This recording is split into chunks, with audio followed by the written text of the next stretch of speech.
नया उधारी का माल मत खरीदो। पुरानी उधारी इतनी है उसको चुकाने में समय निकल जाएगा, अपन नई उधारी लेकर और क्या करना है?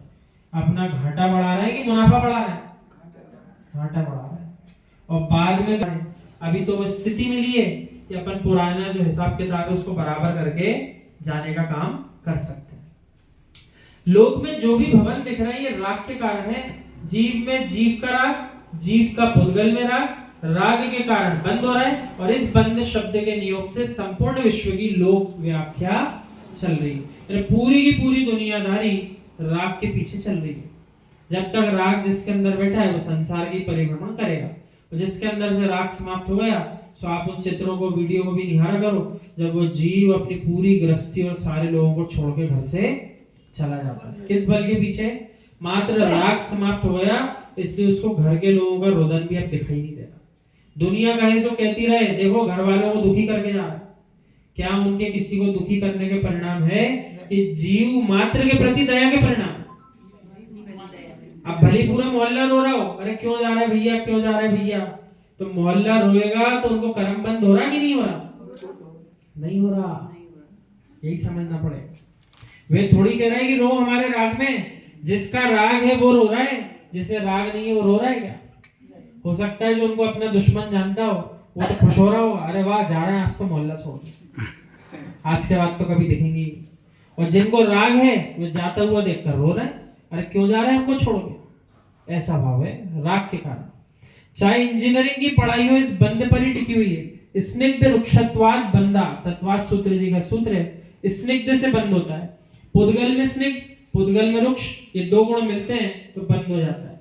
बालू रुक्ष है, सीमेंट स्निग्ध है, इन दोनों का संयोग होता है तब भवन खड़े हो रहे हैं।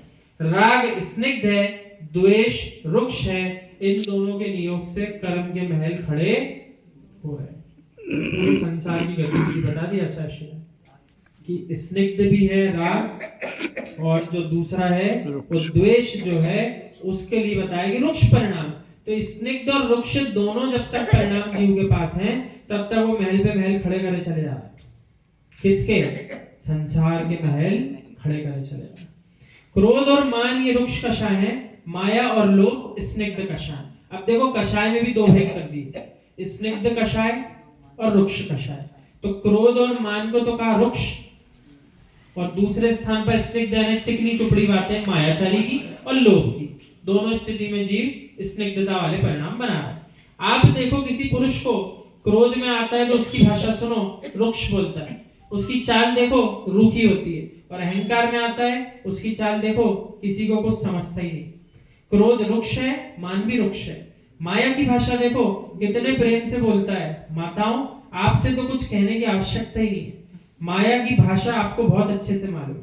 माया की भाषा देखो, फिर लोभ की भाषा देखो, इतने प्रेम से बोलना कब सीखे आप?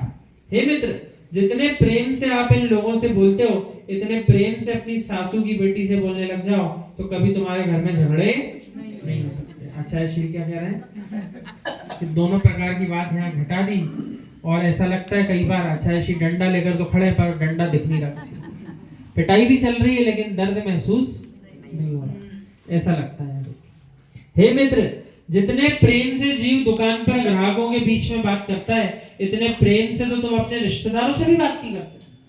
माल बेचने के लिए क्या कुछ नहीं करते, ये सबसे अच्छा माल है, इससे अच्छा माल आपको पूरे बाजार में कहीं नहीं मिलेगा। आपको तो हम घर से भी कम कीमत में दे रहे हैं, नुकसान में दे रहे हैं, आप तो ले रहे हैं। सो वहां ये सब सत्य वचन चल रहा है कि असत्य चल रहा है? फिर भी भोली भाली जनता कहती ठीक है भैया दे दो। लोभ की भाषा स्निग्ध है, माया की भाषा स्निग्ध है। लोभी का हृदय स्निग्ध होता है, मायावी का हृदय स्निग्ध होता है, और वह चिकनी भाषा से सबको फंसा लेता है। ये मेरे से मत पूछना, स्वयं से प्रश्न करो, सत्य है कि नहीं। जब जब जीव अहंकार में आता है तो तुम कौन होते हो? मुझे आपने जाने क्या, मैं जो हूं मुझे समझिए आप।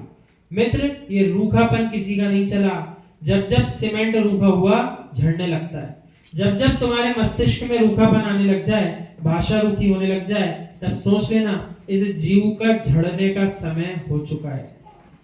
कर्म तो नहीं झड़ रहा है लेकिन पर्याय झड़ने वाली है, ऐसा उसको समझ में आना चाहिए। गुरुओं की विनय नहीं, प्रभु पर आस्था नहीं, जिनवाणी पर श्रद्धा नहीं, मात्र रूखी भाषा का प्रयोग कर रहे हैं।